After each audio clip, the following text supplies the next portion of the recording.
दान देना भी दुख और भोग का कारण बन सकता है। दान देने से पहले जरा सोचिए। दान करना हमारे समाज में अति शुभ माना गया है, लेकिन कई बार दान दुख का भी कारण बन जाता है। हमारे आसपास ऐसे कई व्यक्ति होंगे जो ज़्यादा दान धर्म में लीन रहते हैं, फिर भी कष्ट उनका और उनके परिवार का पीछा नहीं छोड़ता। तब हम अपने आप को संतावना स्वरूप में ये कह के संतोष करते हैं कि भगवान शायद हमारी परीक्षा ले रहा है। भगवान आपकी परीक्षा नहीं ले रहा है, भगवान आपके कर्मों का फल ले रहा है।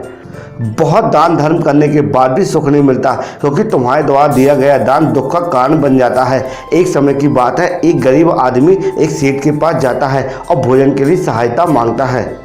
सेठ बहुत धर्मात्मा था। सेठ ने उन्हें पैसे दिए।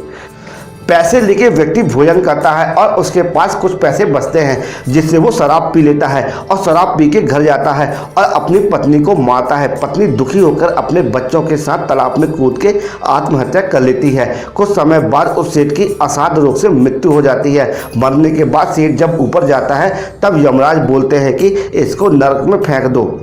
सेठ ये सुन के यमराज से बोलता है कि आपसे गलती हुई है, मैं तो आज तक कोई पाप किया ही नहीं, बल्कि जब भी कोई मेरे पास आया मैंने उसकी हमेशा मदद ही की, इसलिए मुझे एक बार भगवान से मिला दो। तब यमराज उससे बोलते हैं कि हमारे यहाँ तो गलती की कोई संभावना ही नहीं है, गलती तो आप लोगों से होती है। पर सेठ के बहुत कहने पर यमराज उसे भगवान के समक्ष पेश करते हैं। तो भगवान के सामने जाके सेठ बोलता है, प्रभु मैं तो कोई पाप किया ही नहीं, तो मुझे नरक क्यों दिया जा रहा है। तब भगवान उस गरीब व्यक्ति को पैसे देने वाली बात बताते हैं कि उस व्यक्ति की पत्नी और 2 बच्चों की जीव हत्या का कारण तुम हो। भगवान कहते हैं कि तुम उसे पैसे न देते तो वो शराब पी के अपनी पत्नी को दुख ना देता।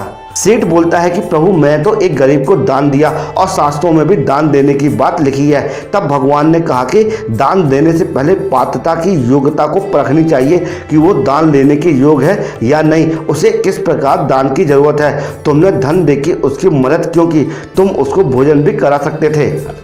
और रही बात उसकी दरिद्रता की, तो उसे देना होता तो मैं ही दे देता, जिस योग था उतना मैंने उसे दिया। जब मैंने ही उसकी अयोग्यता के कारण उसे सब कुछ नहीं दिया तो तुम्हें उसे क्या जरूरत थी धन देने की, तुम उसे भोजन भी करा सकते थे।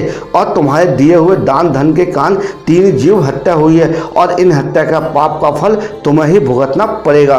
दोस्तों इस कहानी से हमें ये शिक्षा मिलती है कि दान देने से पहले अगले आदमी की योग्यता को देखना चाहिए कि वो दान लेने के लायक है कि नहीं। अगर वो इतनी भूखा है तो खाना खिला दीजिए, उसके पास कपड़े नहीं है तो कपड़े दिला दीजिए, चप्पल नहीं है तो चप्पल दिला दीजिए, उसको जिस चीज़ की आवश्यकता है वो दिला दीजिए, वही सबसे बड़ा दान होता है। अगर ये कहानी आपको यूजफुल लगी हो और लगा को सीखने को मिला तो इसी वक्त हमारे यूट्यूब चैनल को लाइक कर दीजिए, क्योंकि इसी तरह यूजफुल कंटेंट हम प्रतिदिन आपके लिए बनाते रहते हैं। जय श्री कृष्ण।